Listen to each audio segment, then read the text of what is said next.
company needs new people, not old habits. You've become replaceable, Tanner. Accept that. Do you think this ends my role? It only ends my protection of you. Your services are no longer required. The words hit me like a physical blow. For a moment, my stomach dropped so hard, I genuinely thought I might throw up right there across the long walnut conference table I had personally approved 3 years earlier. 15 years of my life, dismissed with one sentence and a room full of empty stares. I looked around the boardroom at people I had worked beside for over a decade, executives whose children's graduations I'd attended, people who had called me at 2 a.m. to fix problems they had created. Now, none of them could meet my eyes, except Harold Whitman, CEO, founder, the man who once called me the backbone of Axiom Care Systems. He stared straight at me, his expression carefully neutral, though the faint tightening at the corner of his mouth betrayed something else. Relief, maybe even satisfaction. My name is Tanner Green. I'm 46 years old. And until 9/17 that Tuesday morning, I was the Chief Operations Officer of Axiom Care Systems. We've decided to take the company in a different direction, Harold said, his voice smooth, rehearsed authority polished over years of repetition. Daniel will be assuming your role, effective immediately. Daniel Cross, the CEO's nephew by marriage, 7 months at the company, promoted the week after marrying into the family. The same man who had asked me last week what HIPAA actually covered. I see, I said. My voice sounded distant, even to me. And when did the board vote on this silence? Finally. The CFO cleared his throat. Emergency session. Last night, an emergency meeting I hadn't been invited to? HR slid a thick manila envelope across the table. Severance. Harold leaned back slightly. It's generous. We're not heartless. Tanner, I didn't touch the envelope. 15 years, I said quietly. I was here when we had fewer than 20 employees and folding chairs. I closed our first hospital network. I flew overseas sick to save the Northbridge deal when no one else would. The room went painfully silent. We value your contributions, Harold replied mechanically. But Axiom needs fresh leadership. Fresh leadership. What he meant was compliant leadership, family leadership, someone who wouldn't question decisions already made behind closed doors. I stood, my legs strangely steady. I'll clear out my office. No need to rush, Harold said. Security will assist you. Security. As if I might steal something from the company I'd helped build, I turned and walked out, past my team already recalibrating loyalty when my phone vibrated in my pocket. Unknown number. I hesitated. Then I answered. Tanner Green, a calm female voice replied, measured and confident. Tanner, this is Elena Voss, CEO of Helix Medical Group, our biggest competitor. I heard what happened, she said, and I think Axiom just made the most expensive mistake of its existence. The line went quiet, and everything began to change. How are you holding up right now? Stories like this can stir things up, if you can. Set your phone face down for a minute and let your shoulders rest naturally. Where are you listening from today if this story speaks to you? Stay with me, subscribe, because what happened next changed everything.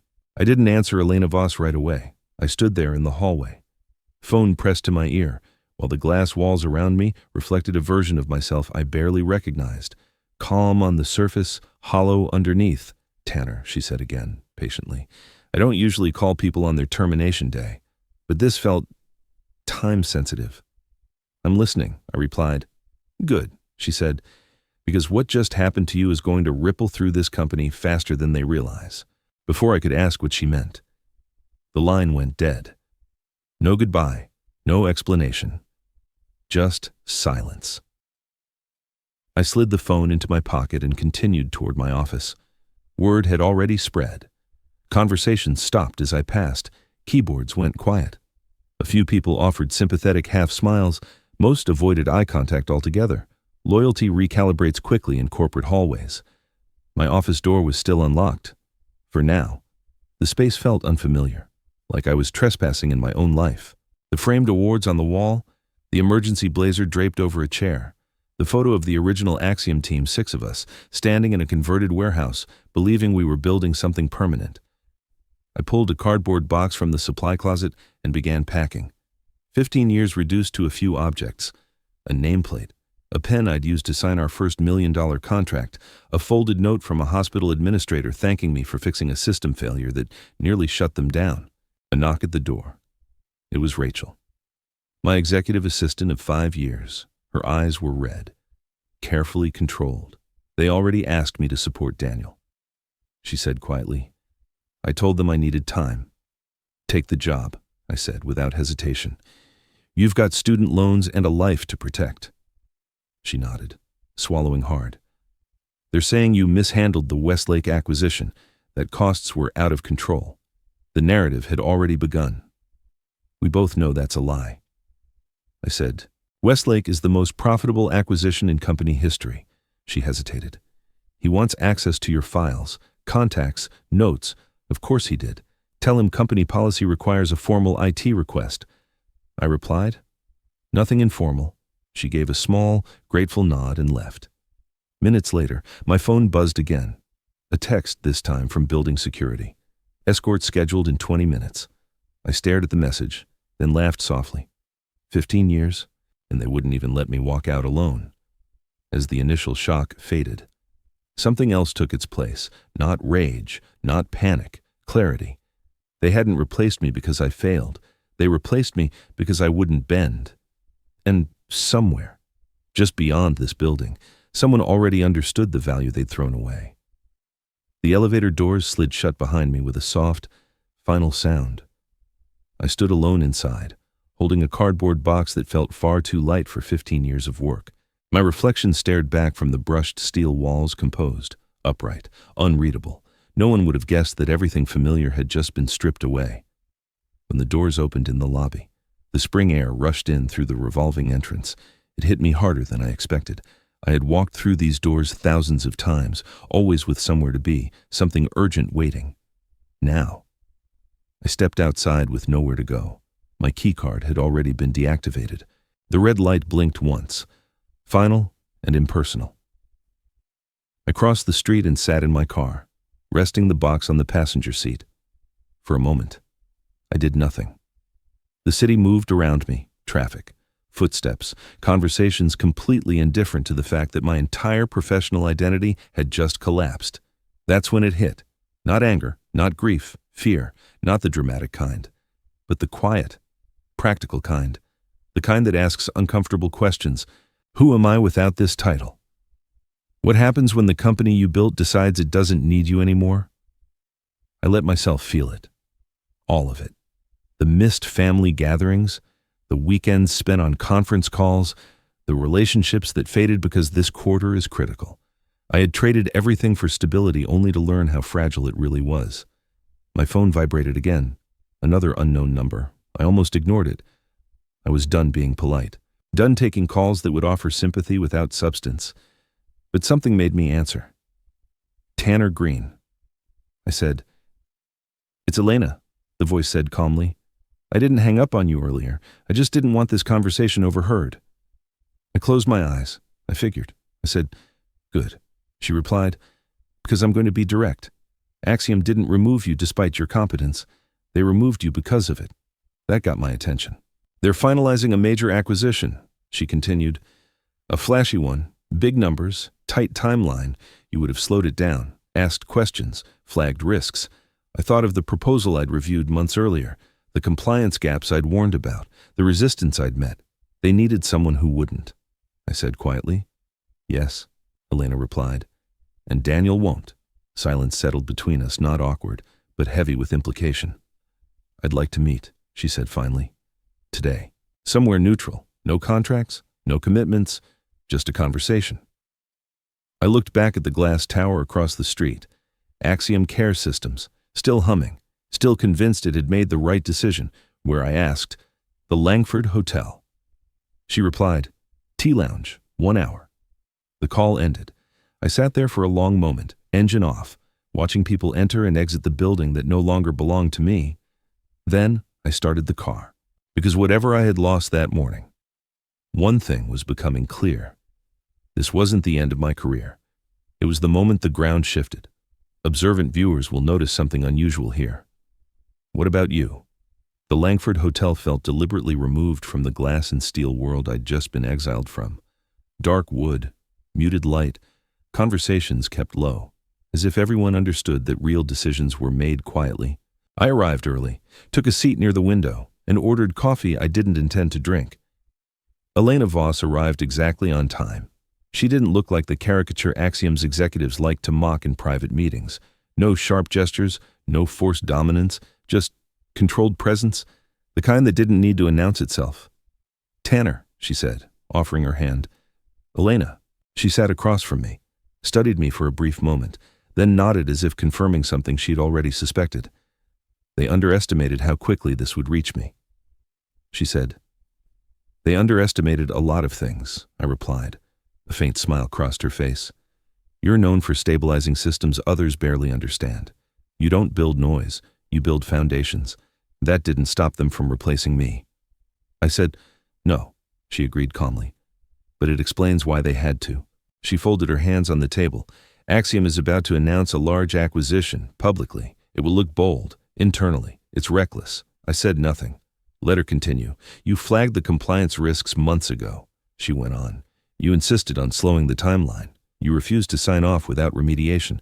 I remembered the meeting, the tension, Harold's impatience. They needed you gone before due diligence." Elena said, "You were the only executive they couldn't pressure into silence." The realization landed heavier than the termination itself. I hadn't been removed because I was expendable. I'd been removed because I didn't call you here to offer sympathy," Elena continued, "and I'm not here to ask for loyalty. I'm here because your experience is about to become extremely valuable whether you choose to use it or not. Choose how I asked." She leaned back slightly. "You're bound by a non-compete. I respect that. I'm not asking you to violate it." "Then what are you asking?" I said. "I'm asking you to think," she replied, "about what happens when the person holding the institutional memory steps away. When relationships realize they were never tied to a logo." She paused. "Axiom believes they replaced a title," she said. "They haven't realized they removed the spine." Silence settled between us, not tense, intentional. "For now," Elena added. "Go home, rest, let the dust settle. When you're ready to talk specifics, you'll know how to reach me." She stood, nodded once more, and walked away. I stayed seated, staring at the untouched coffee. For the first time that day, something shifted, not hope, strategy. I didn't go home right away. Instead, I drove without direction, letting the city pass like a muted film reel. My phone stayed face down on the passenger seat. I wasn't ready for condolences, or worse, opportunistic curiosity disguised as concern. What Elena said kept replaying. They didn't replace you. They removed you. That distinction mattered. By the time I reached my apartment, dusk had settled in. I set the box down near the door and didn't open it.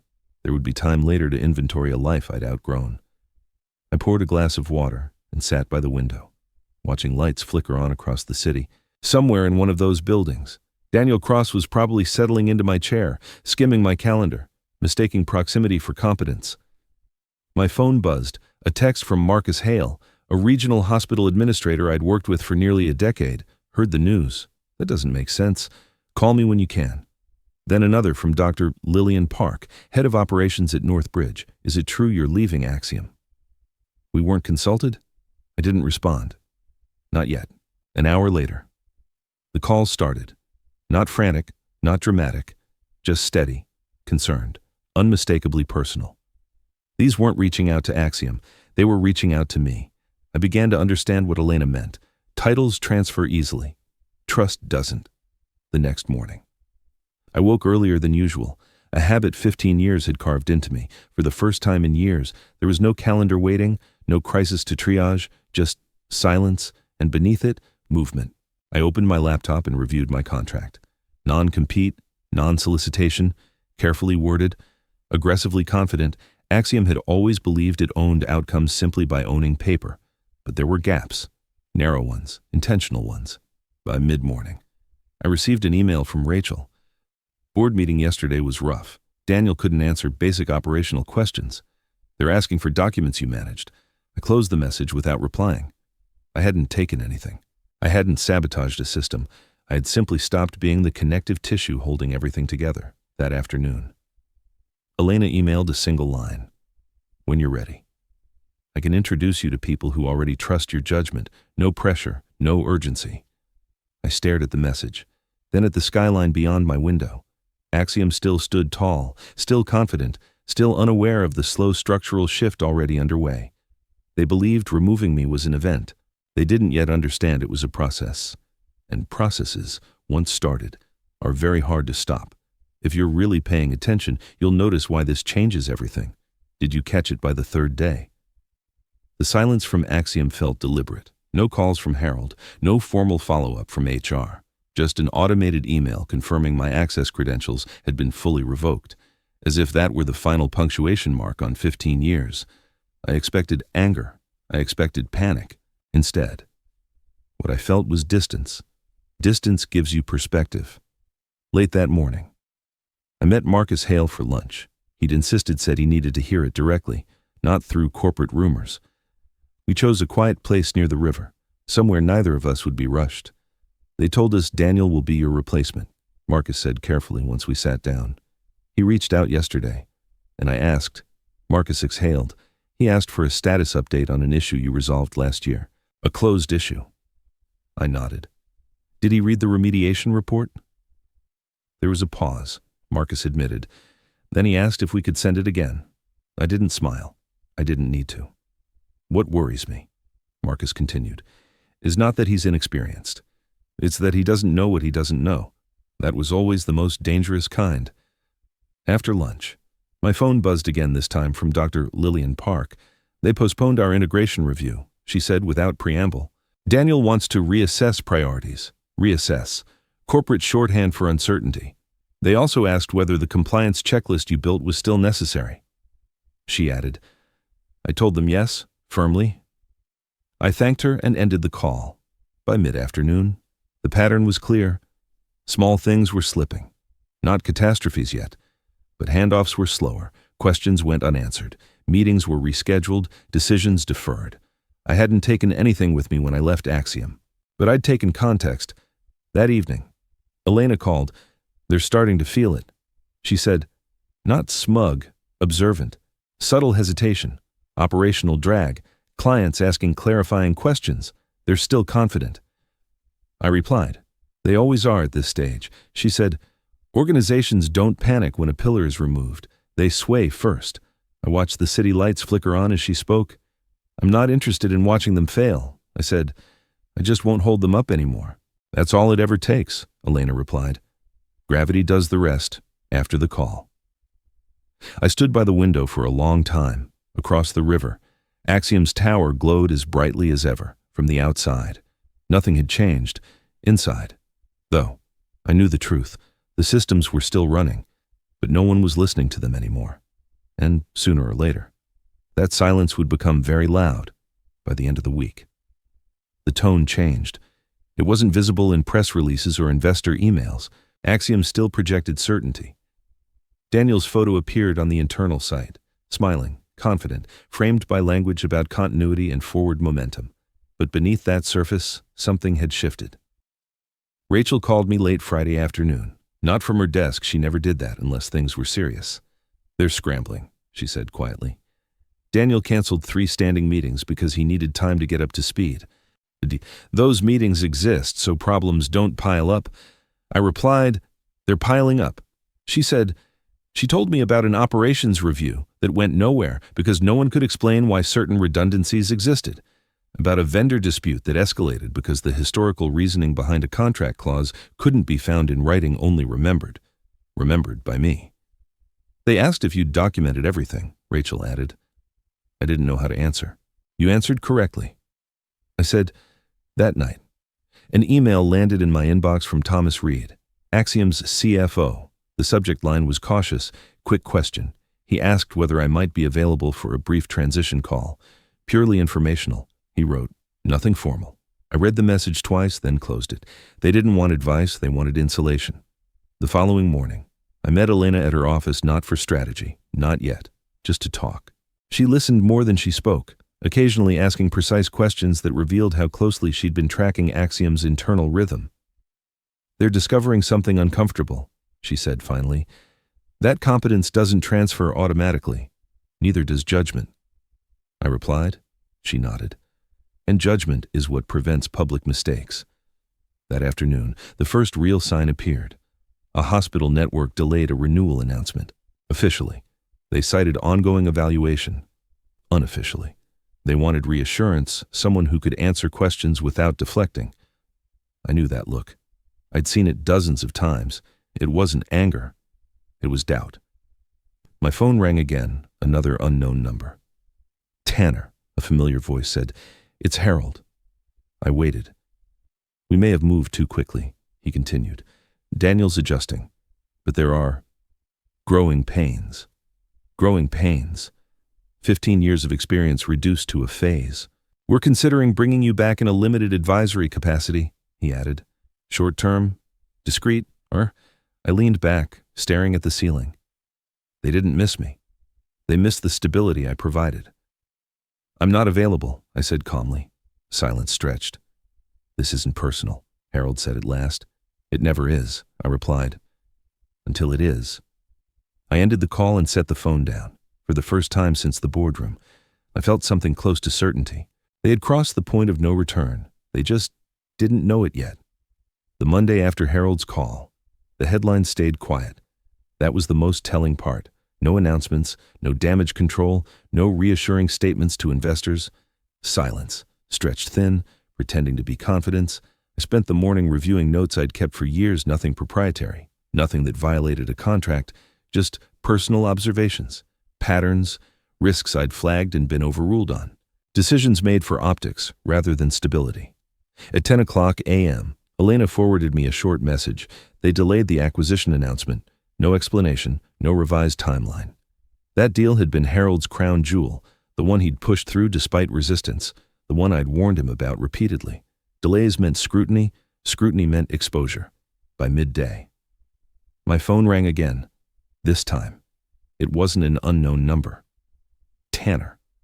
Dr. Lillian Park said, "We're being asked to revalidate compliance certifications."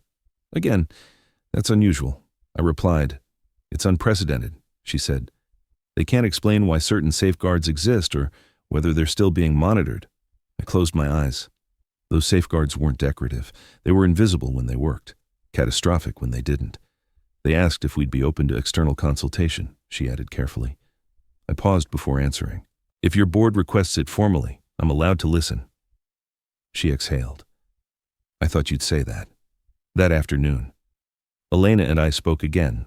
Not celebratory. Analytical. "They're losing internal coherence," she said. "No single failure, just cumulative hesitation. That's how systems collapse." I replied, "Not with noise, with delay." Across the river, Axiom's tower still gleamed. From the outside, it looked unchanged. Inside, decisions stacked up unanswered. People waited for direction that never fully came. At 4:30 p.m., Rachel sent one final message for the day. "Daniel asked if you'd left behind a master operations guide." I stared at the screen. There had never been a master guide. There was only experience, judgment earned through repetition, context built slowly over years. You can't hand that over in a binder. That night, I walked along the river, watching reflections fracture in the dark water.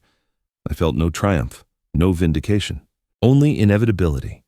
Axiom had believed removing me would simplify things, reduce friction, restore control. Instead, they had removed the one thing that kept complexity manageable.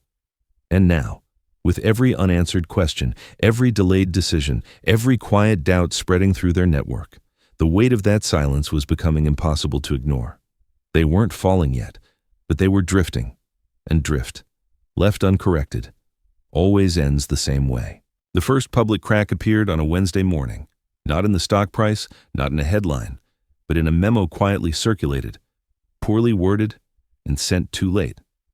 Axiom announced an internal realignment of project leadership, effective immediately. No names, no clarity, just reassurance layered over uncertainty. That kind of message never reassures anyone. By noon, my phone hadn't stopped vibrating. Hospital administrators, operations directors, compliance officers, people who had never needed escalation before. The tone was consistent, not alarmed, but uneasy. They weren't asking me to fix anything. They were asking whether someone still understood what had already been fixed at 1:30 p.m. Elena forwarded me a brief note. They're briefing the board again. Emergency session. This time, lawyers present. Lawyers meant someone had finally asked the wrong question. I was reviewing a consulting request carefully structured, entirely within bounds when my phone rang. Unknown number. I let it ring once, twice, then I answered. Tanner Green. The voice on the other end was different this time. Tighter, controlled, but strained. Tanner, it's Harold. I waited. We're facing complications. He said, the acquisition review has uncovered inconsistencies. Inconsistencies, I repeated. Gaps, he corrected quickly. Documentation issues, oversight lapses. I leaned back in my chair, staring at the window. These are the risks I flagged, I said calmly. Yes, Harold replied. And that's why we need your perspective. Discreetly, temporarily. He was careful with his words now. No authority, no certainty, just containment. You want me to explain problems you chose not to hear. I said, we want to stabilize the situation, he said.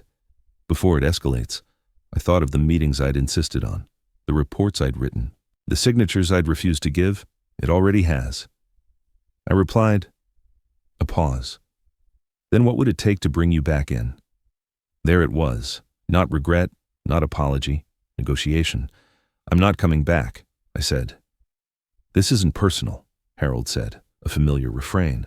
It became personal when you replaced judgment with convenience. I replied, everything after that was just math. His voice hardened. If this affects our clients, that responsibility no longer belongs to me. I said. Silence stretched long enough to become uncomfortable. You're leaving us exposed, he said finally. No, I corrected him. You removed your protection. I ended the call and set the phone down. Across the city, in a boardroom I once commanded. People were realizing something too late. You can replace a person, but you can't replace what they quietly prevented from happening. That evening, Elena called. They postponed the acquisition indefinitely. She said, regulators are asking questions. I closed my eyes. This wasn't collapse, it was reckoning, and it had only just begun. The announcement came 3 days later. Axiom Care Systems released a carefully worded statement just after markets closed. The acquisition was officially suspended pending further review. No blame assigned, no explanation offered, just enough transparency to confirm what everyone already suspected. Inside the industry, the meaning was clear. Something fundamental had broken.